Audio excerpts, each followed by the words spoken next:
o al menos en géneros generales.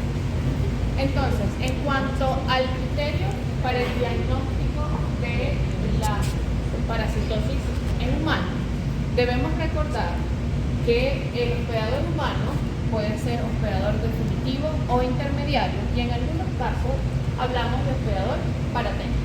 Según sea el caso, entonces, cada uno de estas definiciones nos permite orientar el diagnóstico en cuanto a las metodologías de elección confirmatorias para verificar que el paciente tiene una determinada afección, manifestaciones clínicas que están relacionadas con algún agente causal que ya ustedes conocen. En este sentido, siempre hemos hablado, desde el principio de la materia, del diagnóstico integral, que está involucrado por un diagnóstico clínico relacionado con las manifestaciones clínicas de las diferentes parasitosis, diagnóstico epidemiológico relacionado con las zonas endémicas, aquellas parasitosis que casi siempre son enfermedades metaxénicas relacionadas con algún artrópodo vector o algún otro vector involucrado.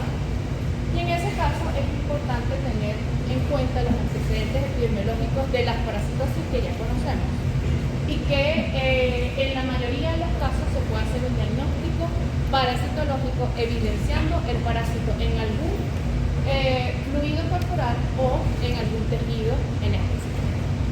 Sin embargo, existen algunas parasitosis en donde el diagnóstico parasitológico no es posible debido a la categoría de hospedadores en el ojo. ¿Okay? ¿Qué recordamos o cuáles son aquellas parasitosis donde no se puede hacer diagnóstico parasitológico? Toxo.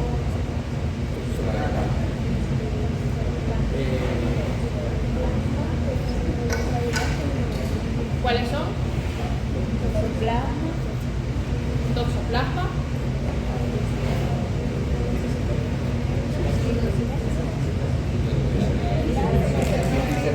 Sí, y cercosis. Hidatidosis.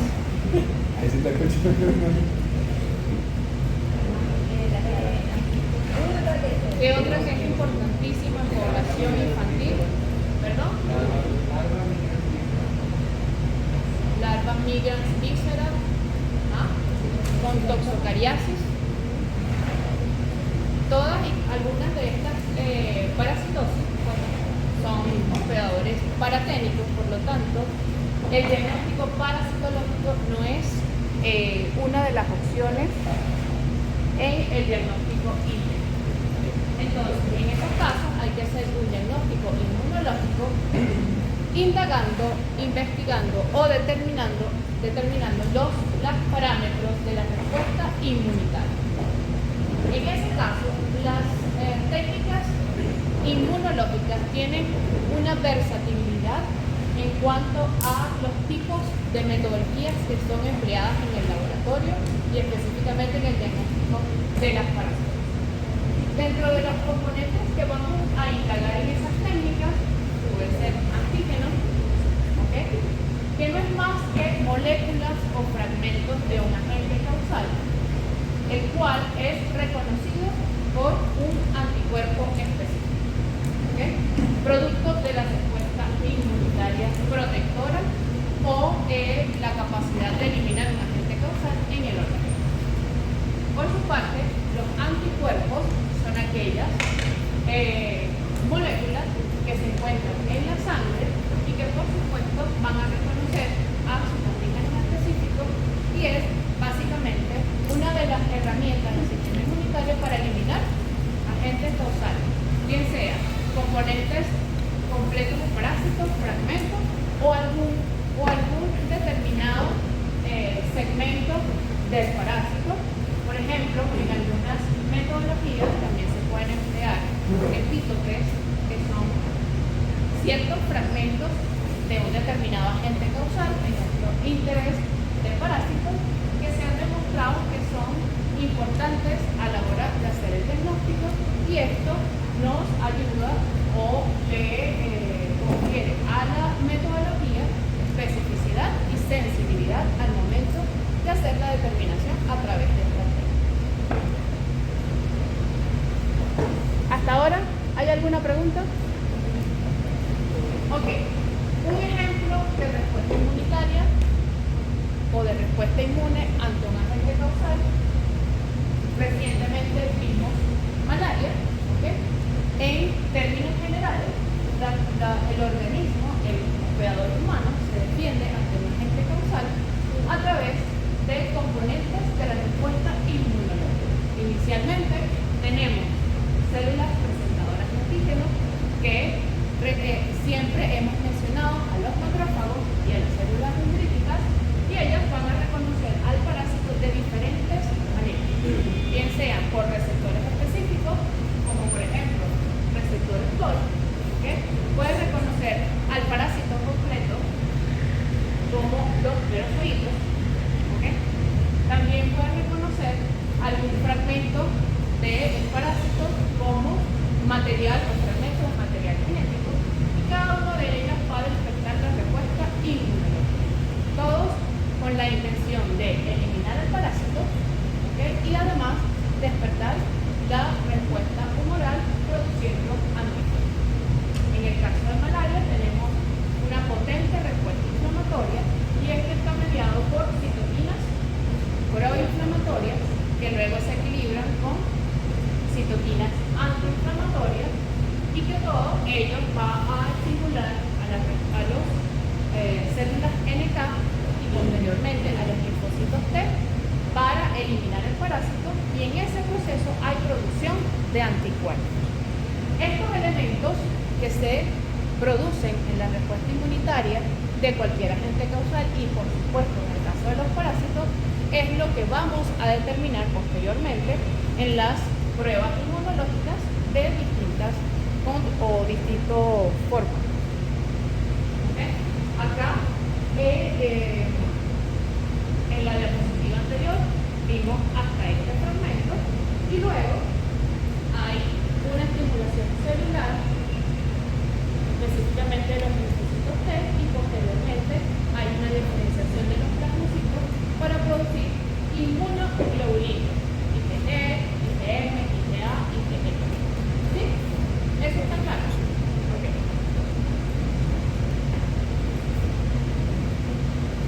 Entonces, en cuanto a la... Una pregunta. En malaria, ¿ese método inmunológico tiene alguna ventaja sobre el protis? No. Como le hemos ya visto en práctica, la vez hoy. Como le hemos dicho en práctica, el diagnóstico de malaria, el diagnóstico de elección es la gota gruesa y extendida. Es decir, es un diagnóstico parasitológico. El diagnóstico inmunológico para malaria es utilizado para cero prevalencia o, por supuesto, para indagar anticuerpos, títulos de anticuerpos para ese agente causal. Pero, por supuesto, el diagnóstico inmunológico no sustituye a la prueba de gota gruesa y extendida. ¿Okay? Porque además necesitamos saber el género y la especie del parásito para colocar tratamiento. Ok, entonces, en cuanto al diagnóstico inmunológico, debemos, por supuesto, conocer las fases de la enfermedad, que evidentemente va a estar relacionado con el interrogatorio al paciente o a los familiares del paciente en cuanto a la evolución natural de la enfermedad. Tenemos entonces fase aguda, fase crónica o fase de latencia, que sería para algunas parasitosis que tienen una larga fase crónica, y en estos casos la determinación de estos componentes inmunológicos puede ser un poco contradictoria. En esos casos tenemos, por ejemplo, algunas parasitosis que ustedes han mencionado: toxocariasis, hidratidosis y toxoplasma. Si tenemos claro cuál es la fase de la enfermedad, pudiéramos extrapolar o esperar resultados de laboratorio coherentes a nuestra sospecha clínica. Es decir, si tenemos un paciente que inicia o que sospechamos con una fase aguda, ¿qué anticuerpos o qué tipo de anticuerpos deberían esperar? Anticuerpos IgM. Evidentemente inicia la producción de inmunoglobulina G, que luego se mantiene en el tiempo. En fase crónica, ¿pudiéramos observar inmunoglobulina M? ¿Qué vamos a ver en fase crónica? Inmunoglobulina G, que son los anticuerpos de memoria que duran durante toda la vida. Ok, entonces vamos a empezar con las metodologías que tradicionalmente se utilizan para el diagnóstico inmunológico de múltiples patologías. Iniciamos con la prueba de ELISA, que ustedes han conocido desde el inicio, que además hemos mencionado su fundamento muchas veces, pero igualmente hoy lo vamos a recordar y lo vamos a reforzar. El fundamento de esta técnica, primero, es una metodología que se utiliza un soporte absorbente en el cual se fundamenta en una reacción antígeno-anticuerpo y ese complejo se evidencia a través de una enzima. ¿Okay? Dentro de las enzimas que se utilizan en ELISA existen ciertas enzimas utilizadas en el laboratorio que pueden ser útiles según el formato que utilicen.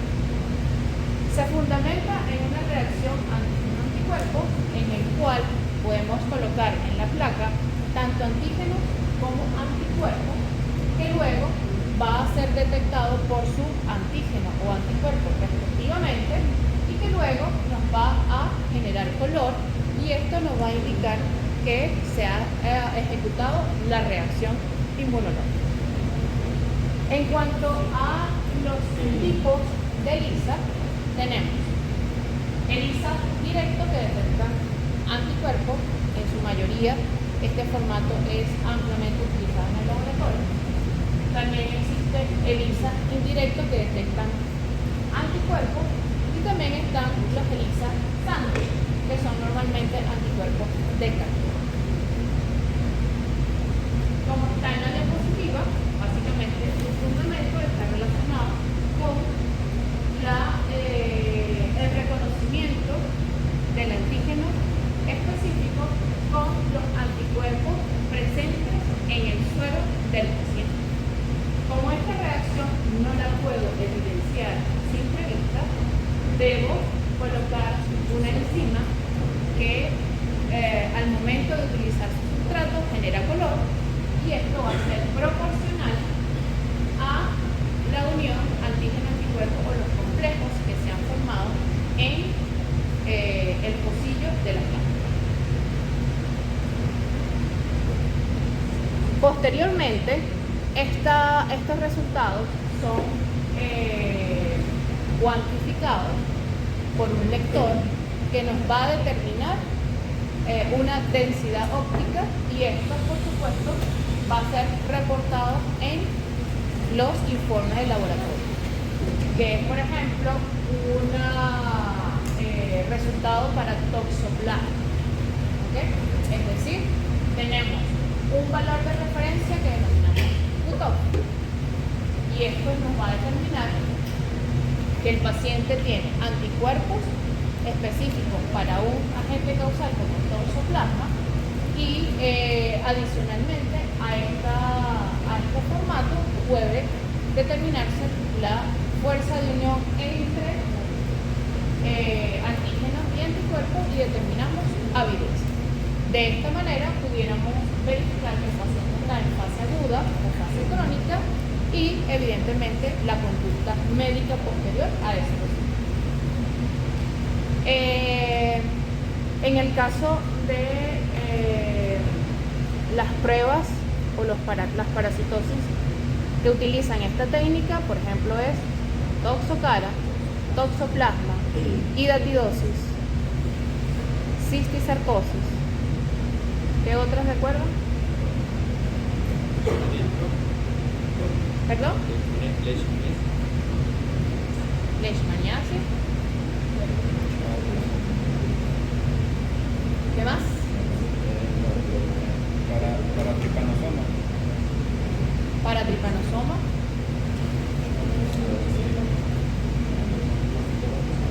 Y en este caso también pudiéramos determinar anticuerpos IgM o IgG. ¿Okay? También pudiéramos determinar IgA o IgE. Por lo tanto, el ELISA es una de las técnicas ampliamente utilizadas por su versatilidad. Pudiéramos determinar no solo antígenos, sino también anticuerpos, y este tipo de anticuerpos pudiéramos definir entre los tipos de inmunoglobulinas.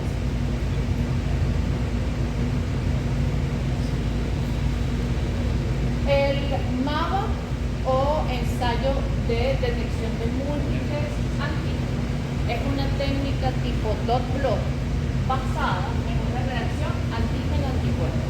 Es muy similar a la técnica de ELISA, solo que tiene como ventaja que en una misma determinación pudiéramos determinar hasta 28 antígenos diferentes.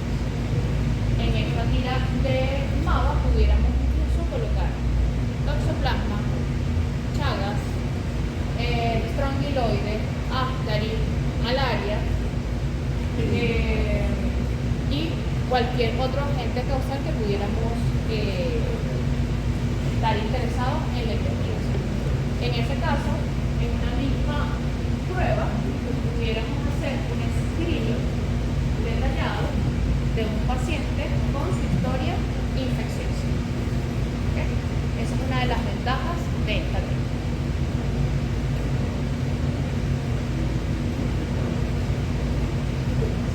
Western blot es una técnica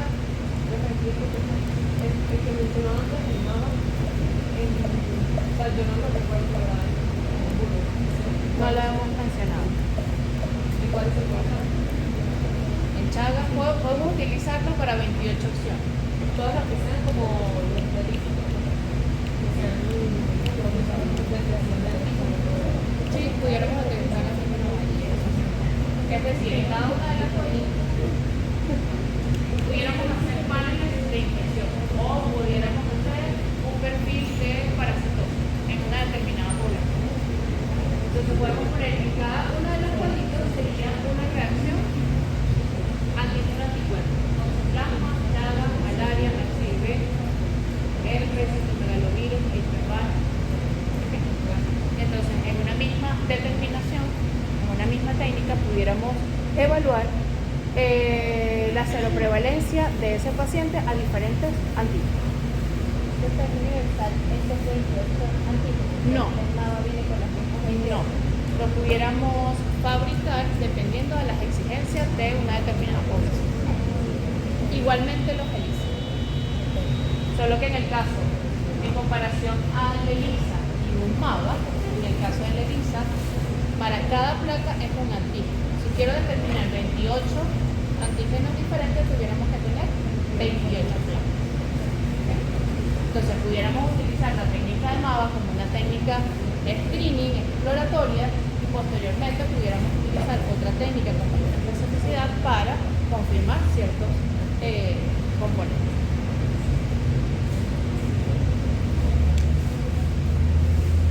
La técnica de Western blot probablemente la han escuchado anteriormente. ¿Okay? Ha sido utilizada como una de las metodologías confirmatorias para ciertas patologías como por ejemplo HIV. Sin embargo, en la actualidad esta técnica ha sido reemplazada por otras técnicas en el laboratorio, como por ejemplo un ELISA de cuarta generación, que pudiera determinar la misma especificidad de un Western blot, pero con la mayor versatilidad, como en el caso de una técnica de ELISA. ¿Okay? Sin embargo, esta metodología puede ser ampliamente utilizada en laboratorios de investigación para, por supuesto, fabricar metodologías diagnósticas para alguna parasitosis. Se basa en la utilización de proteínas específicas en una muestra determinada y en este caso implica la utilización de un gel en el cual se van a separar todas y cada uno de los componentes de la proteína antigénica que vamos a evaluar. En este caso, la determinación del complejo antígeno-anticuerpo va a ser específico para cada uno de los componentes que se descompone la proteína que vamos a analizar.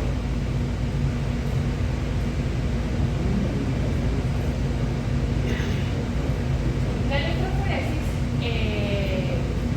tenemos dos tipos de electroforesis que podemos utilizar, de primera dimensión y de segunda dimensión. En ambos se fundamentan en la movilización de partículas compuestas en un determinado antígeno y estas se van a separar a través de un campo eléctrico. Es decir, cada una de ellas se va a separar según la carga de estos componentes. En ese caso tenemos, por ejemplo, una electroforesis de proteínas de suero y cada una de ellas, cada uno de estos tipos va a representar las diferentes proteínas que conforman el suero. La mayor proporción, como ya sabemos, es de albúmina y en este caso, en ese pico están las inmunoglobulinas, que son las proteínas en el cual conforman los anticuerpos. La diferencia entre la electroforesis de primera dimensión con la de segunda dimensión es que la segunda nos permite verificar aquellas isoformas de una proteína en el cual puedan ser antigénicas para un determinado agente causal. En este caso, pudiera ser utilizado para posteriormente fabricar estudios diagnósticos específicos contra un parásito determinado.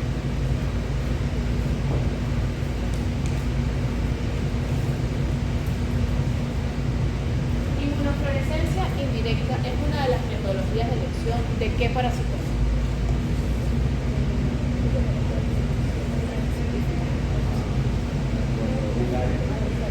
¿Perdón?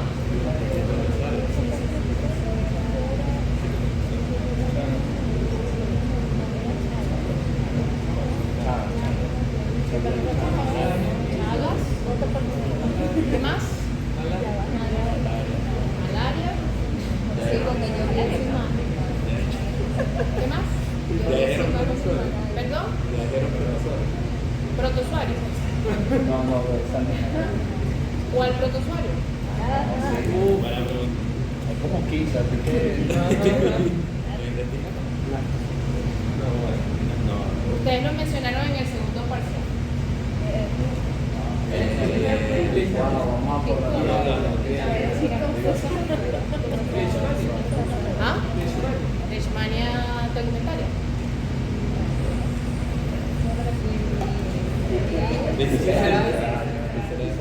Claro, porque si no es tegumentaria, no me queda otra.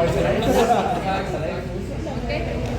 La inmunofluorescencia indirecta es una técnica muy específica y sensible que es utilizada en el laboratorio ampliamente para determinar aquellos casos que se requiera un diagnóstico o que se necesite dilucidar un diagnóstico complicado. También es utilizado en el diagnóstico de enfermedades autoinmunes. ¿Okay? Y esta prueba, en el caso de las parasitosis, también es utilizada como una herramienta en el diagnóstico. Es altamente sensible y específica porque utiliza en la reacción antígeno-anticuerpo un fluorófono. ¿Okay? Evidentemente, para evidenciar la reacción antígeno-anticuerpo debe ser evidenciado a través de un microscopio que sea específico para la detección de esta señal. ¿Okay? Por lo tanto, se requiere de material específico para su implementación. En parasitología puede ser utilizada, como ustedes mencionaron, para chagas. También puede ser utilizado para malaria, ¿okay? Buscando anticuerpos. Leishmania también puede ser utilizada ¿ok? Y son una de las herramientas diagnósticas para este tipo de parásitos.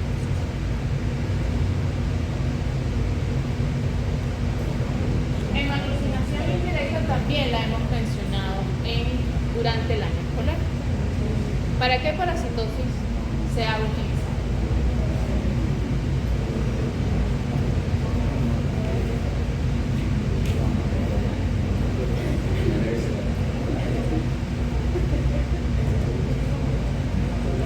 Vamos a refrescar el fundamento para que vayan recordando qué es. ¿Okay? Como su nombre lo indica, es una hemaglutinación, por lo tanto debe haber un hematíes por el ¿okay? Entonces, uno de los componentes de la respuesta inmunológica está relacionado con un hematíes. ¿Okay? Y su interpretación va a depender de la hemólisis de esta célula. ¿Okay? ¿Sí van recordando? Ok. Luego, esos hematíes deben estar enfrentados a un antígeno específico. Por lo tanto, estos hematíes se conforman con el antígeno que nosotros deseamos investigar. ¿Ok? Y la reacción, evidentemente, va a tener los anticuerpos correspondientes. ¿Ok? Y la interpretación va a ser si los glóbulos rojos no se lisan, no se hemolizan, es negativo. En el caso tal de que haya una hemólisis, es positivo. ¿Okay? Eso significa que está en contacto con un antígeno específico, estos anticuerpos se pegan a la reacción y pueden entonces lisar la célula roja. Y lo vamos a evidenciar a través de la hemólisis. ¿Sí? Por lo tanto, se fundamenta en la aglutinación de partículas, que en este caso son los antígenos, a través de una sensibilización, es decir, vamos a pegar sobre la superficie de estas células un antígeno en particular y posteriormente van a ser reconocidos por sus anticuerpos específicos. ¿Ok? En cuanto a la interpretación de estos resultados, vamos a evidenciar en una placa la negativación,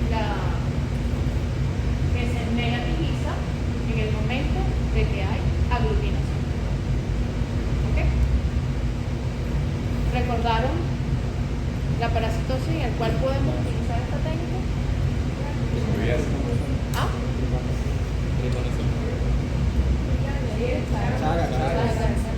En la enfermedad de Chagas. ¿Ok? Es una de las tantas metodologías que se utilizan en Chagas para el diagnóstico de esta enfermedad. Pero se usa en la fase crónica. ¿Ah? Se usa en la fase crónica. Lo puedes usar en cualquier fase, pero ¿dónde es más sensible? ¿Ah? ¿Sí? ¿Cómo? Es más sencillo en la fase aguda. En la fase Aguda. Creo que eso no. Bueno, depende del anticuerpo. depende. Del anticuerpo. Bueno, anticuerpos antitripanosomatos. Pero sí.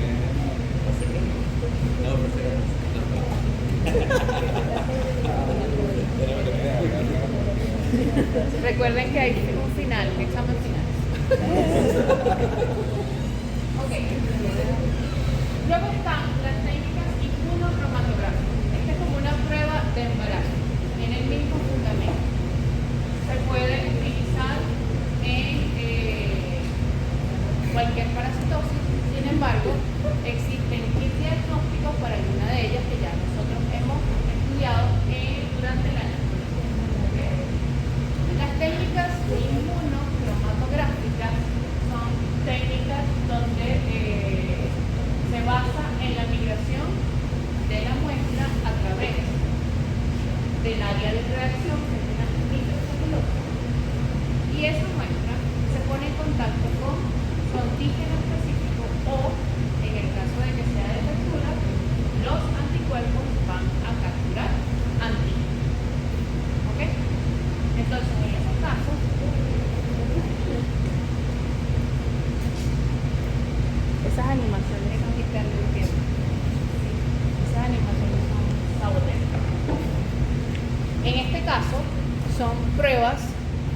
rápidas y en el transcurso de 10 a 15 minutos podemos tener un resultado.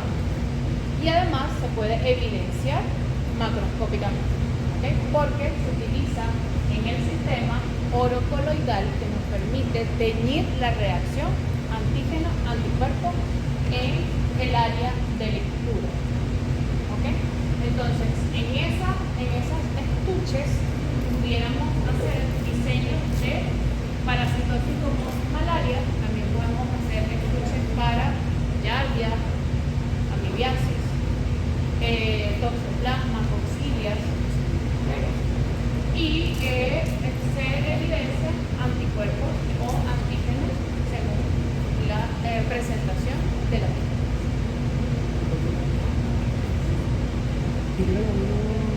Ya vamos a terminar.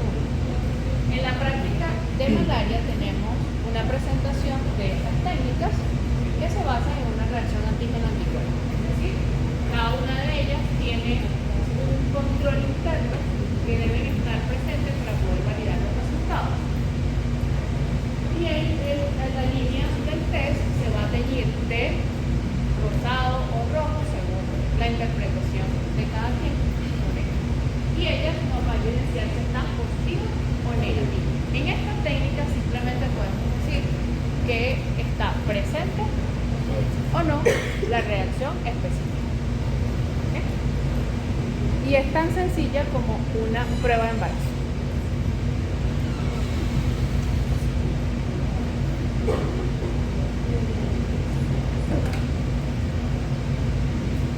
Las técnicas o el fundamento de quimioluminiscencia se parecen muchísimo al fundamento de la técnica de ISA.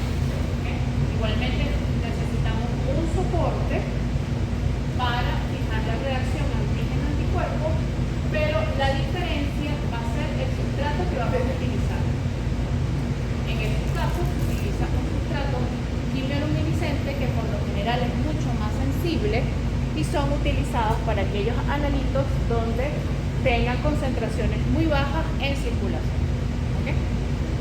También puede ser empleado, por ejemplo, no solamente para infecciosas, sino también para marcadores tumorales o, por ejemplo, para determinación de hormonas. Puede ser empleado en ¿preguntas? ¿Qué va para el examen? No, bueno, si me va a decir tal, pues yo estoy aquí, Claudio. Ok, la intradermoreacción, ustedes la conocen muy bien. ¿Para qué parasitosis hemos mencionado durante todo el año escolar esta técnica? Y además el año pasado también la vieron. Para tuberculosis el año pasado y el fundamento es exactamente igual. ¿Okay? En el caso de parásitos, ¿cuáles son las parasitosis en las cuales mencionamos en el diagnóstico inmunológico la intradermoreacción? Leishmania y Leishmania. Simplemente mencionamos el. Sin embargo, esta técnica puede ser utilizado, por ejemplo, para otras parasitosis. ¿Okay? Pero en la actualidad está utilizada en el diagnóstico de leishmaniasis mucocutánea nada más. Bueno, comentaré. Leishmaniasis. ¿Okay? Entonces, ella se basa en una reacción antígeno-anticuerpo y aquí vamos a evidenciar la respuesta de hipersensibilidad. Dentro de estas técnicas están la intradermoreacción, la respuesta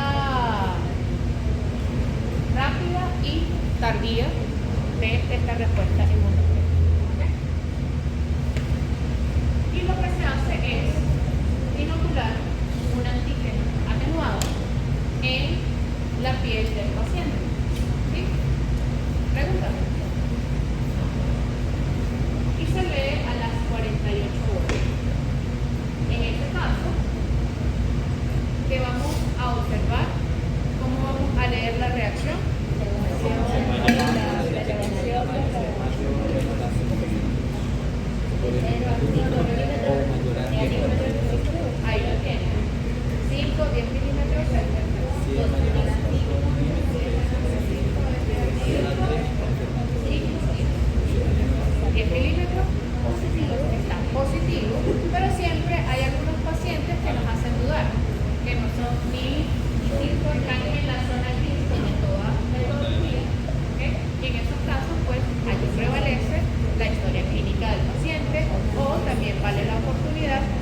repetir estas técnicas para garantizar que el paciente sea reactivo ante un formato de alguna de estas técnicas y que nos permita construir el diagnóstico confirmatorio.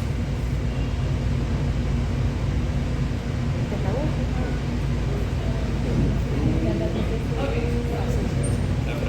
La prueba de precipitación anual, que en esta prueba muchos se confunden porque, como ven, el huevo de Schistosoma manzoni dice que es una prueba parasitológica.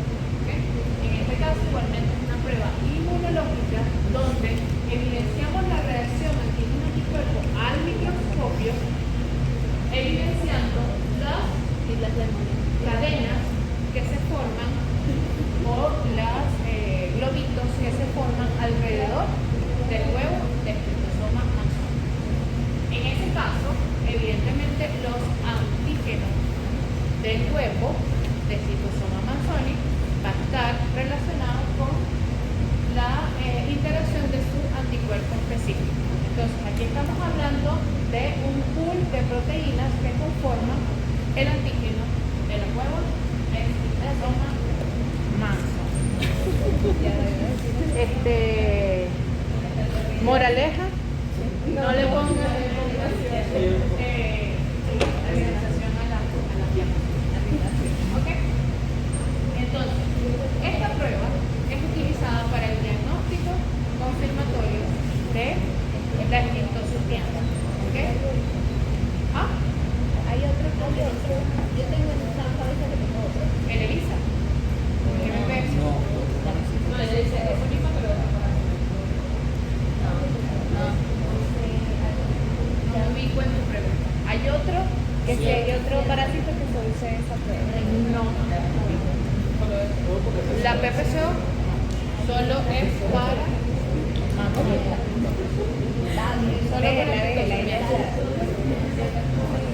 es una prueba además que es necesaria a la hora de identificar a los pacientes en fase aguda de fase crónica de la enfermedad. ¿Okay? El resultado de esta técnica por lo general va a indicar el procedimiento terapéutico de los pacientes enfermos con esquistosomiasis. ¿Okay? El hecho de que esté positiva significa que la enfermedad está activa en fase aguda y con mayor probabilidad de tratamiento. ¿Okay? Le dije que era media hora y así fue.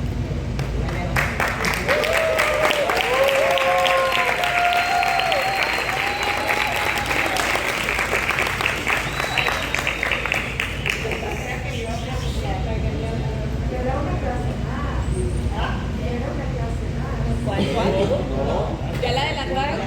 La vimos ayer. La de quimioterapia. Profe, sonría. Profe, sonría.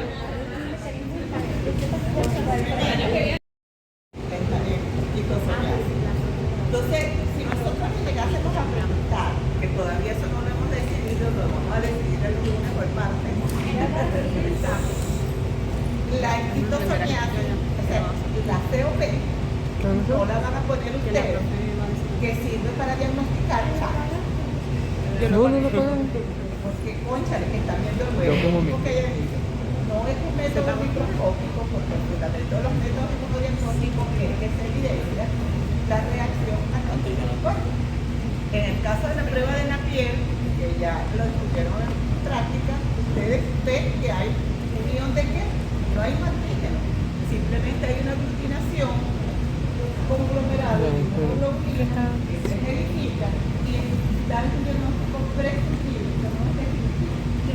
Si nosotros hacemos ahora un diagnóstico una fluorescencia, con ELISA, con antígeno específico de la Leishmania, uno puede decir, sí, es una prueba que se usa para determinar anticuerpos específicos. Pero lo que iba era para ustedes, que ya van el año que viene para cuatro, que van se están movilizando los hospitales.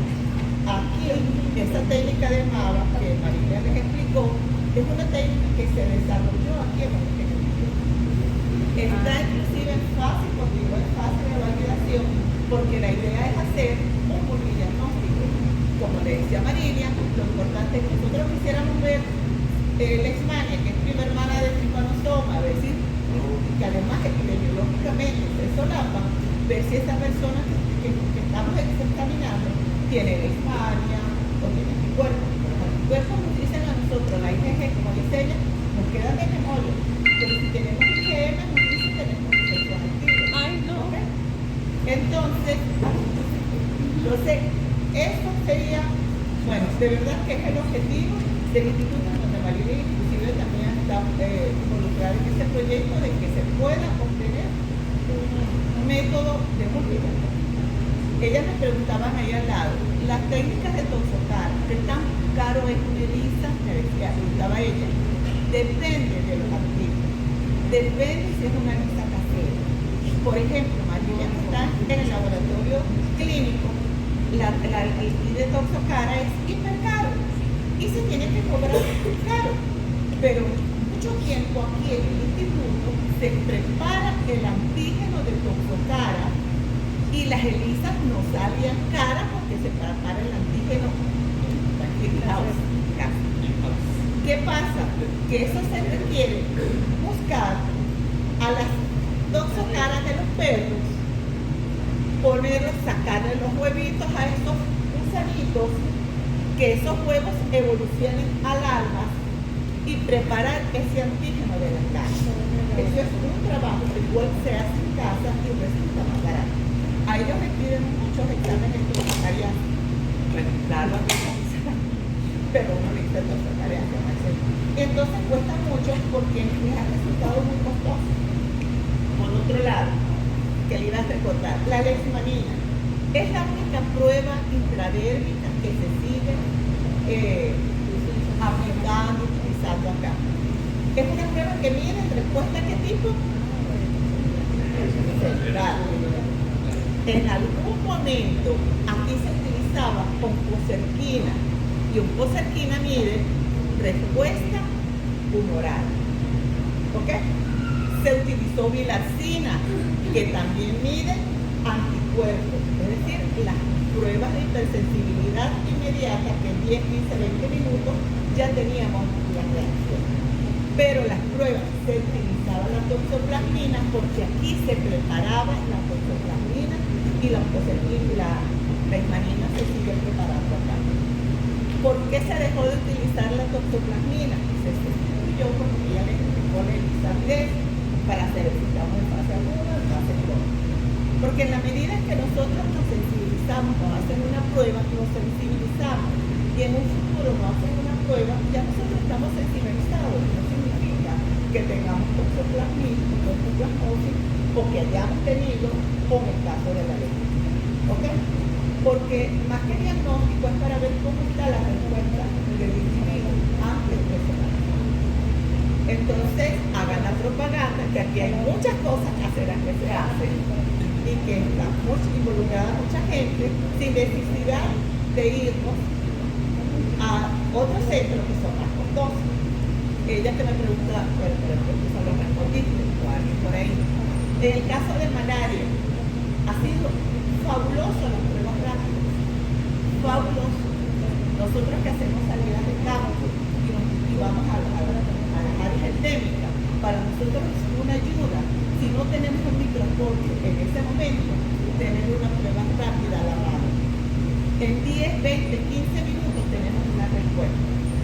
Pero eso no significa que porque nos dé negativa, la persona no tenga la malaria. O sea, nunca vamos a sustituir la tuberculosis de la gente. Bueno, hasta ahora. Hasta ahora no se puede sustituir. Porque eso depende de la parasitemia. Si la parasitemia está muy baja, esa reacción nos da débil, nos da negativa. Entonces, ¿qué es lo que tenemos que tener en cuenta? Que el diagnóstico es integral. Estamos en un área endémica de malaria y la persona tiene una sintomatología compatible con malaria. Nos está dando la prueba negativa, la prueba rápida negativa, pero la prueba no pasa. ¿Okay? Y recordemos que individuos asintomáticos podemos tener la prueba negativo. ¿Y quién nos va a confirmar si tenemos una infección? Las pruebas de PCR, no son muy buenas. No se hace ya a ninguna investigación. No sé qué otro cosita que... Ya. Bueno, muchachos, nos viene el examen. Nos viene el examen.